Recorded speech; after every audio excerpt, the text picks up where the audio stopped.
Sir அதே sir ஒன்று sir sir கொடுங்க ஃபோனு கொடுறா சார் சார் சார் ஒரே நிமிஷம் சார் ஒரே நிமிஷம் சார் அதே சார் நீங்க கேக்குறீங்க சார் ஒரே நிமிஷம் சார் கையை விடுங்க ஏன் கேக்குறீங்க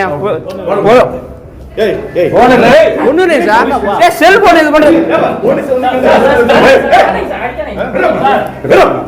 சொல்லிக்கிட்டு இருக்க காது இல்லையா என்ன அது யார் என்ன பேப்பர் என்ன சார் பேசுறாங்க அதுக்கு சார் நீங்க யாரா நீங்க போலீஸ் ஸ்டேஷன் யாரா நீங்க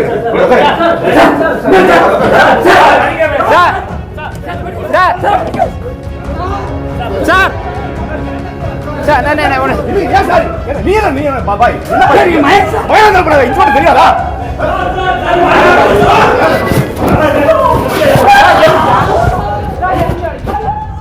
மாடு திருடு போனதாக 10 மாதங்களாக பல பெட்டிஷன். ஆர்டிஐ போட்டு கேட்டா நான் பதில் இப்படித்தான் கொடுப்பேன் என இன்ஸ்பெக்டர் பேசக்கூடிய காணொளி. நான் என்ன கேட்கிறேன், ரொம்ப கிளவர்னு உனக்கு நினைப்பா சொல்லு. நான் வந்து கண்டுபிடிக்கிறத வச்சு நான் எடுக்கிறேன். நீ ரொம்ப அதிகாரி புத்திசாலி மாதிரி ஆர்டிஐல கேள்வி கேட்கறது கேட்டா பதில் இப்படிதான் கொடுப்பேன். வேற எப்படி கொடுக்க முடியும்?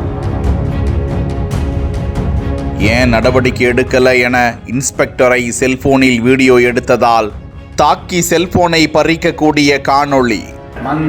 நானே வெரிஃபை பண்ணேன். மாடு திருடி போன மாதிரி ஒரு வண்டியே கிடையாது. அந்த மாதிரி நான் வெரிஃபை பண்ணனே இல்லையா? நான் டிரைவரை வெரிஃபை பண்ணனே இல்லையா? அது கோழி வண்டி, சரியா? அது கோழி வண்டி. நீ அதை விட்டு ரொம்ப கிளவரா நீ ஆர்டிஐல பதில் கேட்ட, நான் ஆர்டிஐல பதில் சொல்ல எனக்கு தெரியாதா? சொல்லு. பயந்து வேறு செல்லில் எடுத்த காணொளியை வலைதளத்தில் வெளியிட இன்ஸ்பெக்டர் மீது பாய்ந்த அதிரடி நடவடிக்கை. திண்டுக்கல் அருகே உள்ள மாமு கோவிலூரை சேர்ந்த முகமது நசுருதீன் என்பவர் பல ஆண்டுகளாக அந்த பகுதியில் மாடுகளை வைத்து பால் கறந்து விவசாயம் செய்து வருகிறார். இந்த நிலையில் கடந்த ஆண்டு நவம்பர் மாதம் தனது பசுமாடு ஒன்றை காணவில்லை என தாலுகா அலுவலகத்தில் புகார் அளிக்க, மேலும் மாவட்ட ஆட்சியர், காவல் கண்காணிப்பாளர் அலுவலகத்திலும் புகார் மனு செல்கிறது.